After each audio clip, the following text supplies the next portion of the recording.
un point important qui est l'écriture web. C'est au niveau du corps de l'article qu'il faut appliquer le système d'écriture web. Puisque vous écrivez pour le web, vous écrivez pour que les internautes lisent.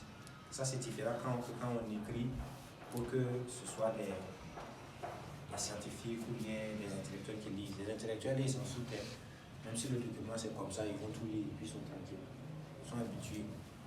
Mais les internautes, ils sont plus habitués à voir des faits soulevés, des visages, des souris, des danses. Donc, quand c'est ennuyé un peu seulement là, ils zappent, passe à l'autre chose. Ils n'ont pas trop le temps pour ça. Donc, on va écrire pour le web. Au niveau du corps de votre article, si ça sera trop long, il faut faire des intertitres.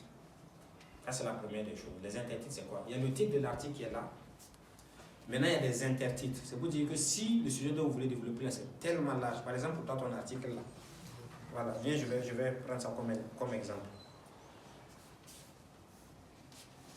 Voilà, par exemple, pour toi, ton article, je vois qu'il y a plusieurs parties. Il y a les nucléoïdes que tu as mis en gras, il y a appareillement de base que tu as mis en gras, formation, voilà. Après, tu as mis un grand point encore, formation de l'ADN, tu as commencé par stockage, et ainsi de suite. Ça, c'est des intertitres.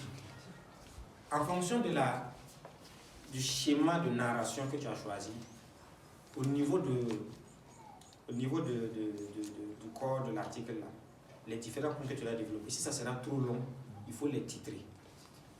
Tu les titres, tu titres chaque point, pour qu'on puisse, celui qui lit, au moins il peut souffler un peu. Ça, c'est une première chose. Deuxièmement, il faut aérer le texte. Il faut aérer le texte. Aérer le texte, c'est quoi? C'est qu'il faut écrire et mettre des espaces, soit chaque 2 phrases ou chaque 3 phrases. Chaque fois qu'il y a 2 phrases que vous écrivez, vous laissez un espace, vous écrivez, et ainsi de suite. Ça, c'est dans les paragraphes, dans les parties là. Voilà. Déjà, il y a l'intertitre que vous avez mis. Maintenant, quand vous commencez à écrire, vous écrivez 3 phrases, vous laissez une ligne, vous écrivez encore 3 phrases, vous laissez une ligne. Donc, ce qui va se passer, c'est quoi? C'est que le lecteur qui est en train de lire là, il est en train de franchir des petites étapes au fil du temps. Il n'a pas l'impression de lire. Dès qu'il va se rendre compte, c'est fini. Même si il va se rendre compte que le texte est tellement long, mais il a déjà fini de lire parce que c'était des petites parties.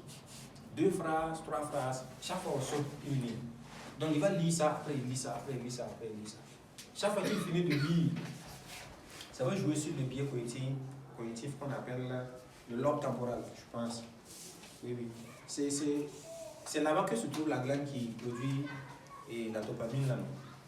Ceux qui sont dans la santé. C'est ça, non?